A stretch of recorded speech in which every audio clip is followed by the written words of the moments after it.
My other conviction here is that when you're writing difficult things, you should make them as rich and pleasurable as possible for the reader, that there need to be compensations. This is the Listening Books Podcast, a show for every kind of reader, but especially for fans of audiobooks. I'm Jessica Stone, and today I'm bringing you a conversation with Francis Spufford, author of quite a few books, actually. But today we're focusing on his historical novel, Golden Hill, set in 18th century Manhattan, and his latest novel, Light Perpetual, which begins in London 1944 with the bombing of a Woolworths and follows the hypothetical lives of 5 fictional children killed in that moment. I found this discussion rather moving, as you'll soon discover, and I hope you do too. Thank you, Francis, for giving us your time today. Your latest book, Light Perpetual, came out in early February this year. What's it been like to launch a book during a pandemic? Well, I've had a whole year of pandemic to get used to some of it in, like everybody. So it's not as if doing everything by Zoom came as much of a shock. The strange and encouraging thing, I suppose, is that people have read their way through the pandemic, and they've been remarkably welcoming when new books came along. So although I've really missed the direct human presence parts of bringing a book out, it would have been nice to get inside physical bookshops and meet physical readers who I'm assured have, arms and legs and are solid human beings like me rather than just faces on screens.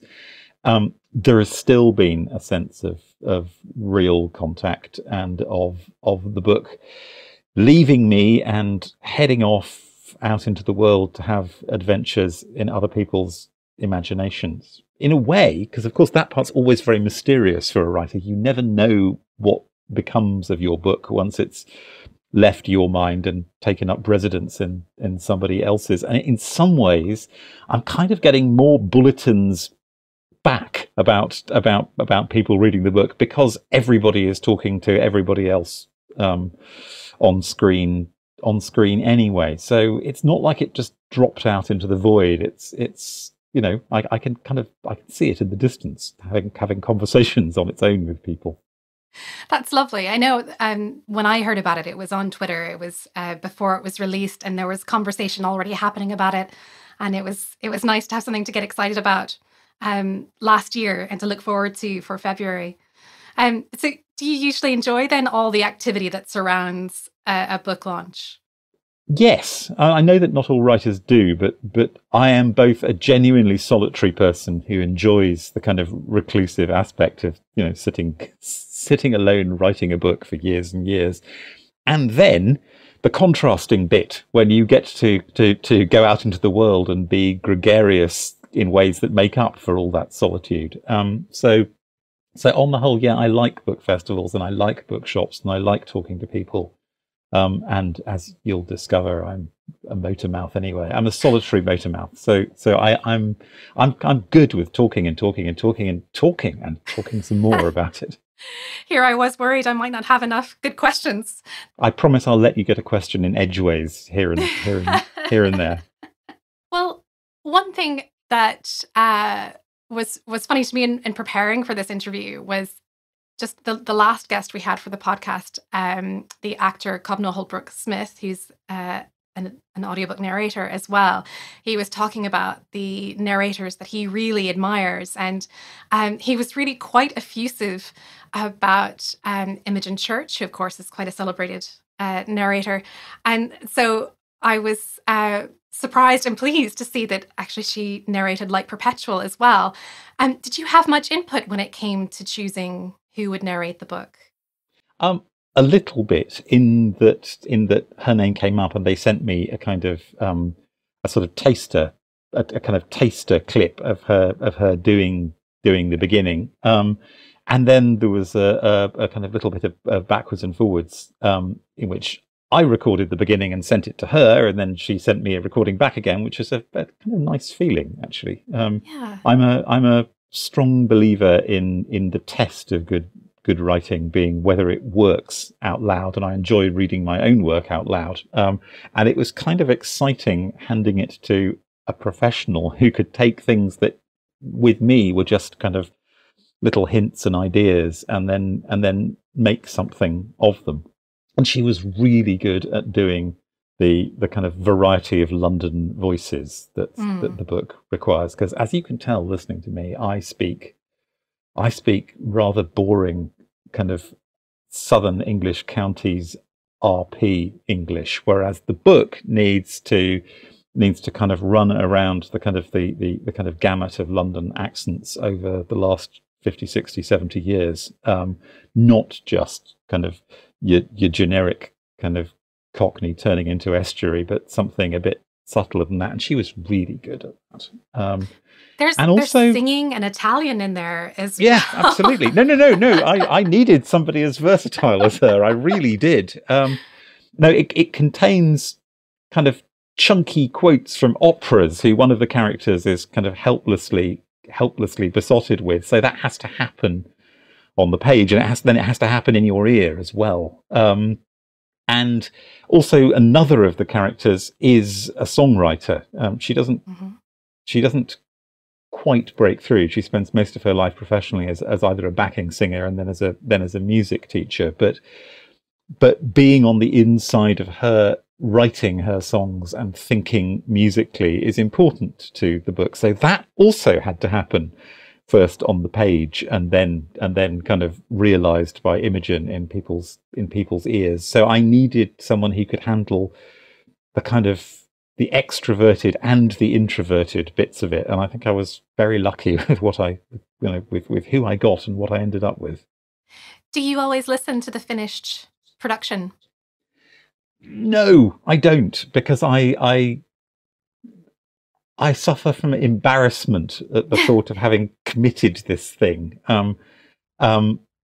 I listened to bits here and there and thought, yes, no, that's fine, yes. But then I could feel a kind of gathering blush, and I kind of took off my headphones and stopped, glad that it existed free of me, because I don't know why it feels so presumptuous, more presumptuous to send a piece of speech hours and hours long into the world than it does to send out a kind of printed object. But for some reason it does to me. So no, I find it very difficult to listen to the whole of my own words read by somebody else. Do you ever worry that they won't notice all that you're inviting the reader to notice?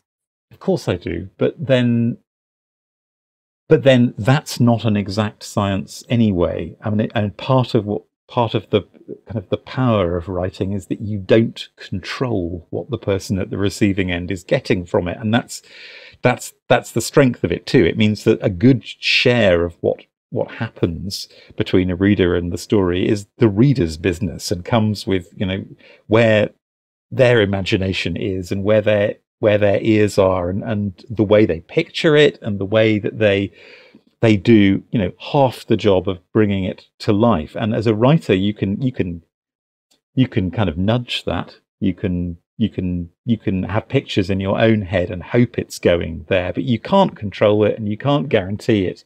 And it's not a question of settling for something. It's a question of being glad at the independent life of your story once it's left you. So maybe they don't get all of the things I was thinking of, but then they get loads of other things that they were thinking of. The frustrating thing being that I, except in rare lucky cases where I get to have a conversation with a reader, I don't find out what those were. So if anyone would ever like to keep a very elaborate diary of their reactions to reading my writing and send it to me, I would read it with genuine interest. But that seems like a dangerous invitation. No. In fact, I wasn't completely serious when I said that, but I was serious about I'm buying a new journal right now. No. Really, that's fine. I will say that I was interested to hear about your back and forth about the opening chapter, because I I found myself needing to read that opening chapter out loud. And I was struck by how it forced me to slow down, not because it was difficult, but because it was important. I don't know if I'm conveying this well. It was an astonishing opening chapter, actually, and the invitation to ponder the infinite within the finite was really just something that I felt I had to take my time with and feel that. And there was an interesting mix of gravity and lightness as well in that chapter that I found really effective. Thank you. That's not a question. That's just that was my experience of it. In fact, it's the kind of conversation I was just expressing the wish for a minute ago. So thank you.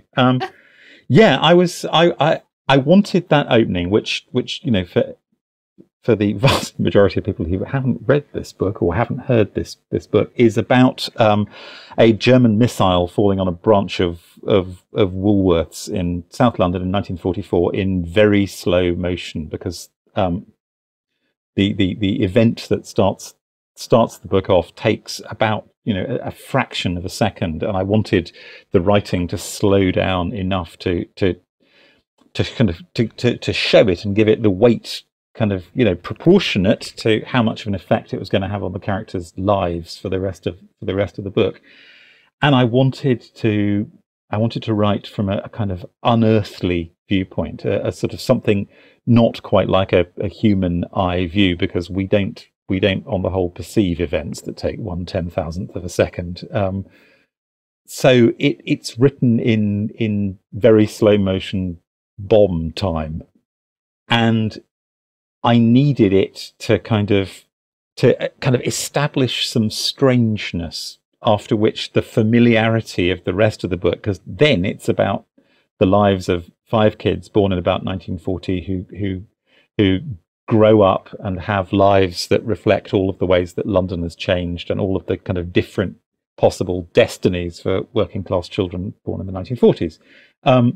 All very kitchen sink, except I wanted the kitchen sink to have a kind of a background of strangeness, of life seen within a frame of death, or time seen within a frame of eternity, or something like that. So the beginning was supposed to kind of move you to seeing from a different angle, both ideally, yes, light and heavy too.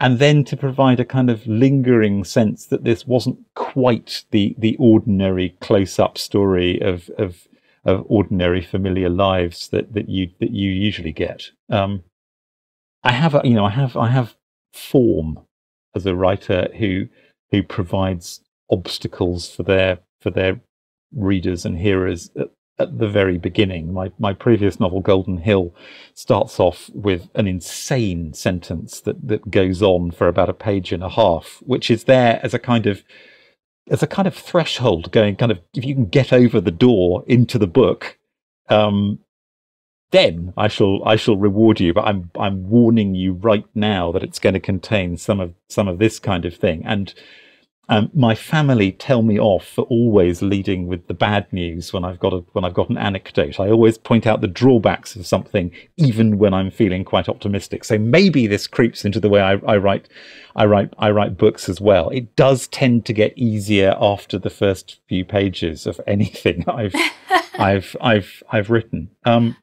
But my other conviction here is that when you're writing difficult things, you should make them as rich and pleasurable as possible for the reader, that there need to be compensations, not delayed compensations, but compensations right now for something you need to concentrate on. So it ought to be rich, and it ought to be satisfying, and it ought to be a pleasure as well. It ought to be funny, and it ought to have sentences whose shape are satisfying in themselves. And I do tend to write to be read aloud.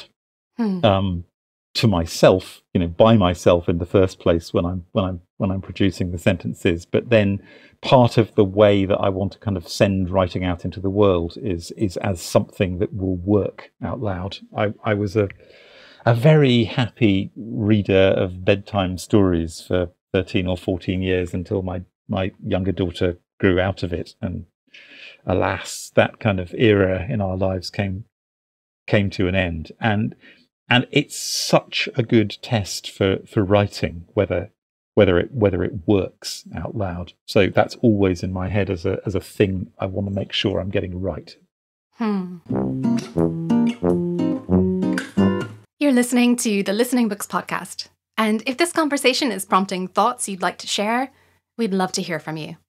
You can leave a review on podchaser.com/listeningbooks, and you can talk to us on social media @listeningbooks. Links in the show notes. Coming up, Francis Spufford makes me cry, but makes up for it with some stellar book recommendations. You were talking about Golden Hill and the way it starts off. It's set in Manhattan, 1746, when Richard Smith arrives from England with a mysterious bill of exchange, which gets stolen almost immediately. And we're off into what I think of as just really good old-fashioned storytelling. It's written in a style that accessibly imitates the 18th century novel. And one of the key parts of that is the narrative voice, which tells the story in third person, but also addresses the reader directly, which is quite amusing in parts. I promise I am getting to a question. Now, Golden Hill, it holds a number of surprises in store for the reader, and I'm hoping not to spoil any of them. I do suspect that one of them is possibly less surprising if listening to the audiobook. I know what you're talking about here. I know how to creep up on this question. Do you? Okay. Which won't spoil it any more than it's already been spoiled for people who have already worked something out because they're listening to the audiobook. Okay. So it's an 18th century historical novel, but kind of written as much as I could like an 18th century novel, because one of the great things about those very first few decades of the novel is that nobody knew what the rules were yet. So they tended to throw together all sorts of kind of pleasures and satisfactions, which later on would scatter out to kind of different parts of the fictional sky. So you'd get, love stories mixed in with political intrigues, mixed in with kind of ridiculous adventure plots, mixed in with people writing each other long, subtle psychological letters, mixed in with kind of courtroom dramas and everything that you could possibly think of, all thrown in together into the kind of 18th century magimix. And I really liked that. And one of the other things I really liked is that 18th century narrators, though a bit stiff and unsubtle by modern standards, also have this tendency to buttonhole the reader. They like to break the fourth wall. In Tom Jones, Henry Fielding leans out of the page and goes kind of, and goes, "Are you worried about where Tom has got to now?" And in Tristram Shandy, Sterne, the author, practically steps out of the page, settles down in your sitting room and has a cup of tea with you, talking about this and that, and only very reluctantly getting back to the story at hand at all. So possibilities there, I thought. And I thought I could use this as a way to deal with the problem of the fact that I've got one protagonist whose mission in New York is a total mystery from the beginning. So I'm got to be intimately close to somebody I'm withholding the most important thing about from the reader's point of view. So the book follows him around like a kind of what's it called, a steady cam in film, one of those slightly wobbly cameras that hovers somewhere over his left shoulder, and every now and again it lets you know what he's thinking, but on the whole it just lets you kind of watch him and listen to him. But we see the world from not in his head but very near to his head. But there is a trick to the book, which is that actually it's not a third-person narrator at all. The person who is producing this kind of omnipotent, well, not omnipotent, omniscient voice, the thing that breaks the fourth wall and leans in, is actually somebody within the story. And it becomes, if I've done it right, more and more obvious who that somebody must be And then at the end, they confess it's them, because there are things they just don't know. And every now and again, when having to describe a high-stakes card game or a duel or the sex scene, they suddenly get a bit perplexed, and you can see their fancy footwork as they desperately try to come up with something which will fill the gap. And of course, the issue with the audiobook was that if that's going to work, then the person who is narrating the whole book has to correspond in some ways to the person who turns out to be the secret narrator inside the story. And in particular, they have to correspond in gender terms. The book has got to be narrated by a person of the same gender as the one who turns out to be the secret narrator within the story. Is that mysterious enough, do you think? I think we've done as... Because anyone who hasn't actually listened to it is still going to be mystified. Good. Yes. But, and also, they might have fun picking up on the clues, which because I didn't know that the narrator would turn out to be a character, wasn't really paying attention to. And no, because you don't. Until somebody persistently breaks the fourth wall and goes, actually, there is. It's not just a storyteller here. It's somebody with a point of view and with some deficiencies and things they know about and things they don't know about. That doesn't occur to you. It's great. You could hide a possibility in plain sight, because until your attention is persistently drawn to it, you won't get it, which is fun to play with. Yes. Well, I was wondering, I mean, was this just a fun extra bit of playfulness to add to it, and a fun surprise, or was this integral to your vision of the book to highlight this character? Yes, it was. The second, it was definitely essential to the book, because I wanted to get it so that the book, which appears to have only one protagonist, actually has two. It was a way of ensuring that the second protagonist, who is secretly the narrator, gets equal time and an equal share, and that in the end, it's not really the story of Mr. Smith's adventures in New York. It's the story of somebody's reactions to Mr. Smith's adventures in New York. It was quite fiddly to do, and I'm hoping it works. Also, it's all a bit coded. I'm sorry, but the person it turns out to be is a very divisive character. Some people hate them, and some people are very fond of them. And they are genuinely a nasty piece of work in some ways. I was tired of the form of narrative in which, one of the staples of romance is people behaving extraordinarily badly to each other and being mean and vicious because they really care deep down. I thought, right. I thought that's a cliche, and it's actually much more interesting if you've got somebody whose mean streak is actually a mean streak, and then have it be a romance all the same, in which you've genuinely got to see whether a couple of people can work their way around the fact that one of them is in some ways a nasty piece of work. So I knew that there would be some people who would just be enormously irritated and even hate the person who turned out to be the narrator. But I don't. I love them. Note the careful pronoun. I really enjoyed being them, and I really enjoyed giving them space to be not just a bit bad-tempered, but actually, genuinely unpleasant. Speaking of less cuddly characters, I believe you've got one of those in Light Perpetual as well. I've got several of those in Light Perpetual. Yeah. Well, one in particular I think has stood out when I've sort of read reactions to the book, or have heard reactions from friends. You've mentioned him earlier, Vernon, who is the opera lover. Did you enjoy writing that character the way you enjoyed? I'm nodding. I should say that out loud, shouldn't I? Yes, I did. But then I did in some ways. Vern, who is a property developer going on con artist, he wants to be rich. He tries repeatedly. He manages it in the end before losing it all again. He is not likable. As his irritated daughter says to him at the end of his life, "Did you ever try doing business with anyone you didn't try to rip off?" And the answer to that is no. He really doesn't.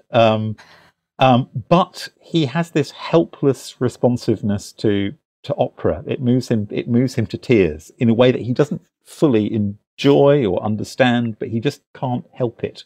It's a flame that he warms his hands by and can't stop doing it. And I wanted to, with Vern, I wanted to write somebody who, again, was not really very redeemable, but who had this kind of secret compartment in which something else was going on. Disconcertingly, he was my mother-in-law's favourite character when she was reading the book. She really liked Vern. Really? She's a retired academic and also a soprano, so she enjoyed the opera stuff, and she found his kind of grossness and his unapologetic grossness kind of satisfying. There's something assertive and helpless about Vern, and she liked the combination. And she's not the only one. I've come across other people whose favourite he is, which I thought was pushing it a bit. I didn't think he'd be anybody's favourite character. But I do. I mean, some of the reactions to this book have been kind of, you've avoided your cast being killed by a V2 at the beginning, but they don't seem very nice, do they? They don't have very likable lives, and not in some ways. But I love my cast, and I was deliberately trying to make the best case for all of them, and I don't think whether characters deserve sympathy or are lovable really depends on them being likable. And I didn't think that their lives were. Some spectacularly awful things happen in one of the 5 lives I'm following. There's a murder witnessed from close up, which is very unpleasant to write, and I hope it's very unpleasant to read in the nicest possible way, dear readers. But I thought that all of the people in it kind of deserved sympathetic attention, and I didn't think it was tilted more towards darkness than the actual mixture of actual people's lives. It strikes me that darkness and light marbled together or mottled together is where we live, really, and tragedy and comedy mixed together is where we live too, and kind of hope and disaster is where we live too. I was trying for realism, not for darkness, and I was trying for love, not for disdain. None of my characters are people that I wanted to hold at arm's length, or that I wanted the readers to hold at arm's length, even though getting close to some of them at some moments is going to be uncomfortable. I do think Vern's helplessness goes a long way towards securing a reader's sympathy. And there is something so pitiable about someone who on the one hand can't seem to help his reaction to music, to opera, but also he can't seem to help these unsavory aspects of himself either. No. He just is. He really just is. He's a bully and a con man, and compulsively exploitative in pretty much all his relationships. But meanwhile, the kind of the signals from radio opera are being received, and he's struggling to know what to do with them. As some soprano sings about how they have lived for art and never done any harm to anybody. Kind of he weeps in his car as he's on his way to rip somebody else off. You mentioned the love you have for your whole cast. I wonder, Did they all come to you in a similar way? Did you come to know them at once? How did you come to know your cast of characters? I'm not being cagey here, but I'm not sure I can answer that question in a meaningful way, because there was a kind of visible and conscious kind of planning part of it, in which I thought, I've got these decades of London life to cover. What interesting things have happened in London? What can I show? What unexpected angles can I show it from? What are the kind of things that happen to working class kids who were born in about 1940? One of them is music, and the kind of extraordinary way that kind of British popular music, and the kind of different ways in which rock and roll from America, and then kind of all of the ways in which British music has been changed and enriched by kind of the rhythms of those arriving in the city. All of that, I could plan to have a character who was a musician, and I could plan to have a character who was committed to a kind of media technology, kind of hot metal typesetting on Fleet Street newspapers, which was going to go obsolete halfway through his life. And I could top down, I could go, be good to have some of that, but then at the same time, bottom up, and not so visibly, and certainly not so consciously, there was some kind of solidifying process in which felt more like getting to know some people who kind of stepped halfway out of the shadows in my head, as if they partly existed already, and I just had to kind of patiently let them introduce themselves. And I'm blethering about this. I can find fancy ways of saying I just had to be patient, but the truth is, I don't know. They came along. You mentioned, I wanted to pick up on this. You mentioned the linotype. You did mention that, didn't you? I did, yeah. No, Alec, the character who the clever Alec, literally a smart Alec, although I did not realise that Alec was a smart Alec until I'd finished the book and it was too late, or I might have given him a different name, who follows his dad into what, in the middle of the 20th century, is one of the kind of great aristocratic working class occupations, the most highly skilled thing there is, which is printing newspapers on a vast hot metal machine, like I describe it as being like a kind of metal grand piano stood on its end. He is the king of a technology which then vanishes. Yes, go on. Sorry. Yes, no, I was just going to. It was one of the things that I noticed. You must have done very thorough research on how a linotype machine works, how a V2 warhead, the physics of that, how that works, the pharmaceutical treatment of schizophrenia in the 60s. That's just a few of the things that I noticed, the detail you were able to bring, and not in a show-offy, look at the research I've done kind of way. But I guess I'm wondering if there was any of that research that especially surprised you or delighted you or moved you in some way. I like knowing about stuff. I really do. I used to be a nonfiction writer, and it probably shows that I still really enjoy the contact with detail and with the process of finding out how things work, which feeds into kind of some of my convictions about what novels are supposed to do, because I think it's bizarre that novels on the whole don't describe people at work when work takes up so much of our lives. It's as if novels were only about what people did in the evenings a lot of the time, which seems weird. So I had a good reason for being able to talk about those things, but I'm glad it doesn't feel show-offy, because I tried to keep my kind of my nerdy pleasure within bounds here. But I would go into each section of the book, because it kind of still walks on through the decades in 15-year chunks. So every time I got to a new era, I had new things to find out, and I'd have this bizarre shopping list going. How does a 1970s reel-to-reel professional quality tape recorder work? And luckily, the world is full of other nerds who will tell you exactly those things if you form the question, and who are glad to be asked. What delighted me?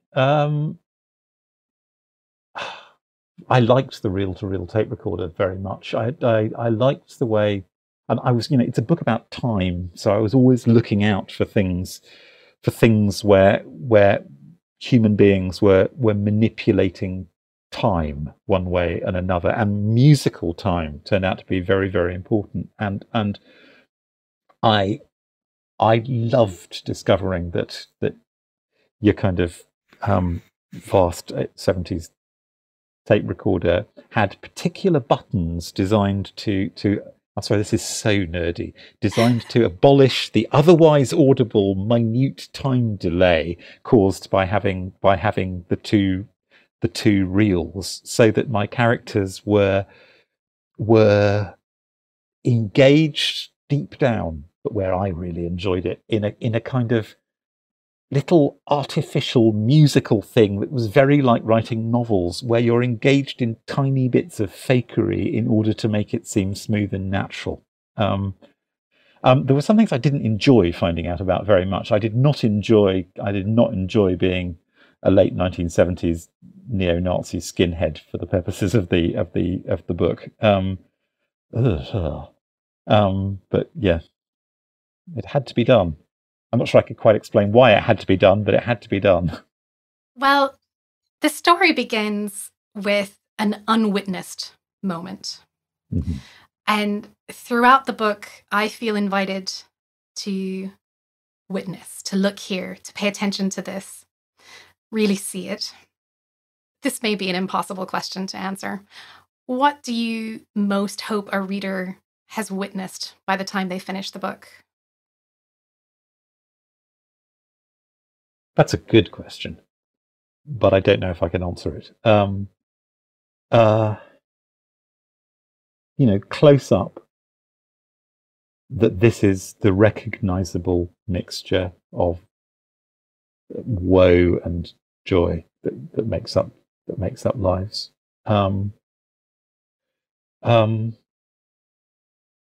That there's nothing ordinary about ordinariness, so long as you look at it properly and close up. There's nothing ordinary about any of our individual lives to us.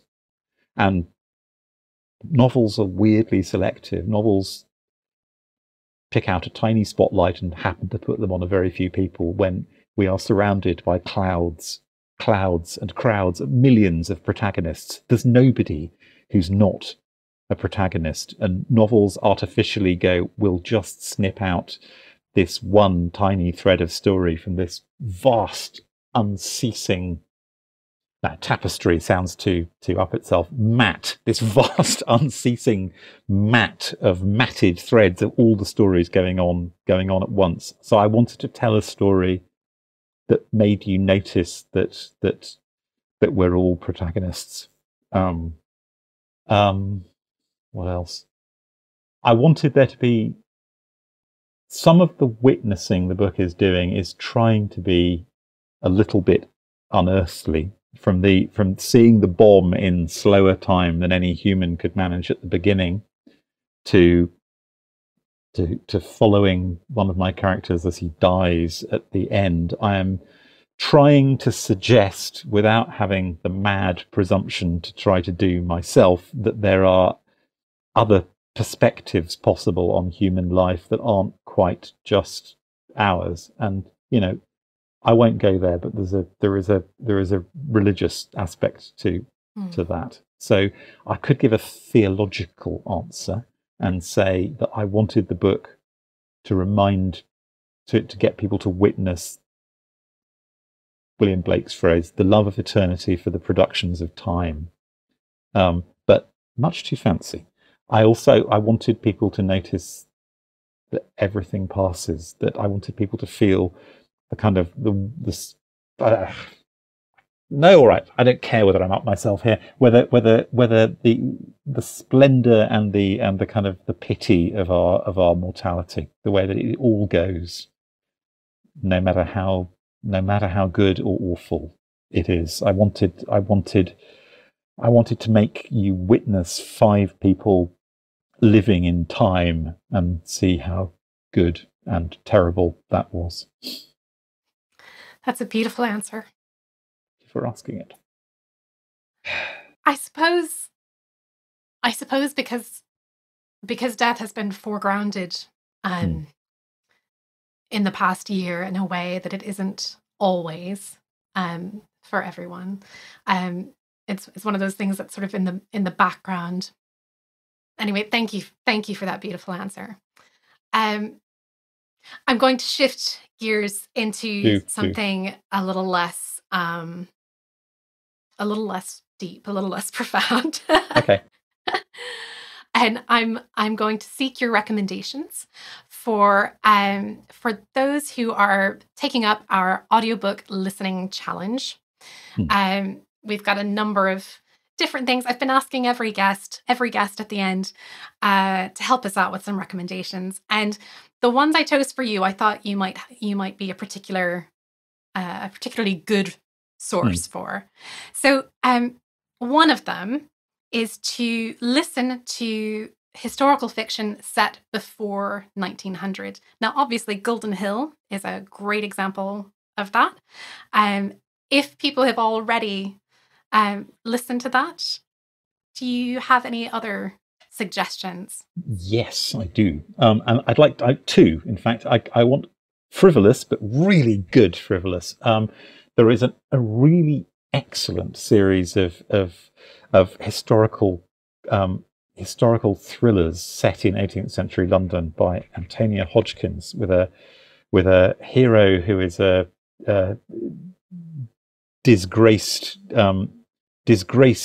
rake and bookseller of dodgy books, who gets used as a kind of Georgian private eye. The one I'd start with is called The Last Confession of Thomas Hawkins, but the series continues. There's a new one out called The Silver Collar, which is also excellent and has just won a crime writing prize. And those are really good. Those are kind of fruity and satisfying and full of incident, and take you from the gutter to the palace and back again in a very pleasing way.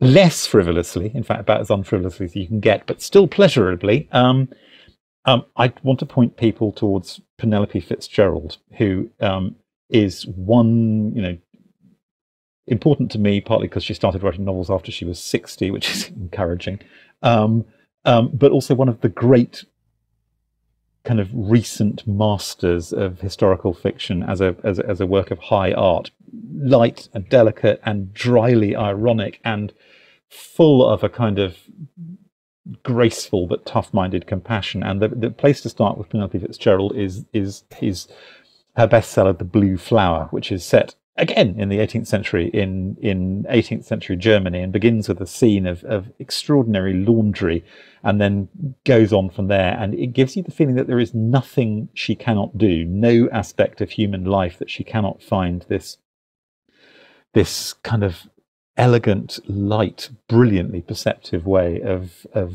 getting into. And if you liked The Blue Flower, then you should rush onwards from 18th century Germany to early 20th century Moscow by Penelope Fitzgerald in the beginning of spring, or to 1950s Italy in Innocence, or, since she clearly liked finding out about things just as much as I do, to Edwardian Cambridge and romance among the physicists in a book called The Gate of Angels, and they're all fabulous. But I'm going to stop recommending with a mighty effort of will here. But Penelope Fitzgerald, serious, and Antonia Hodgkins, not so serious, but still a really good writer.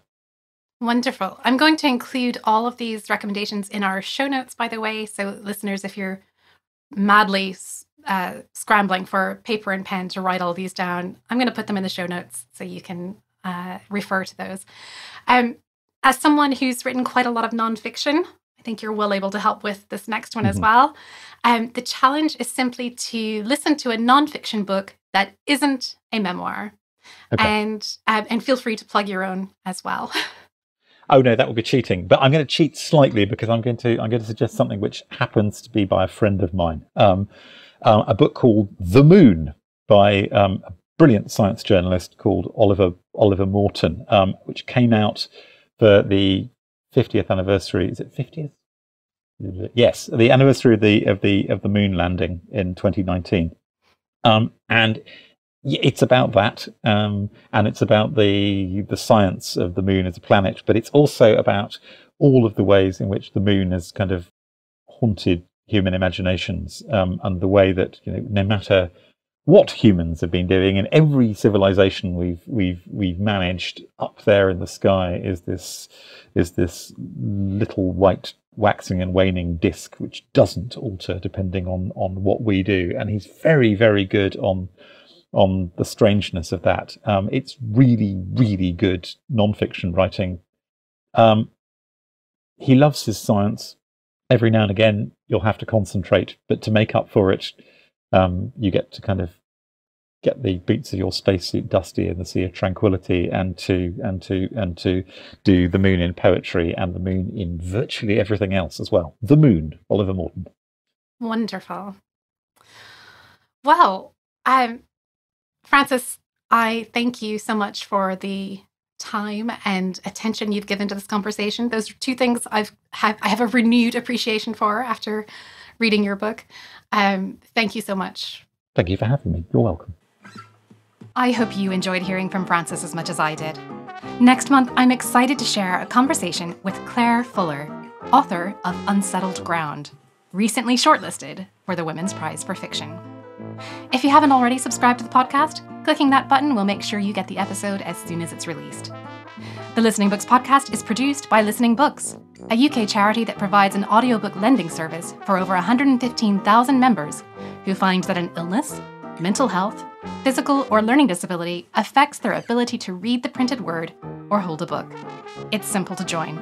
For more information, head to our website www.listening-books.org.uk.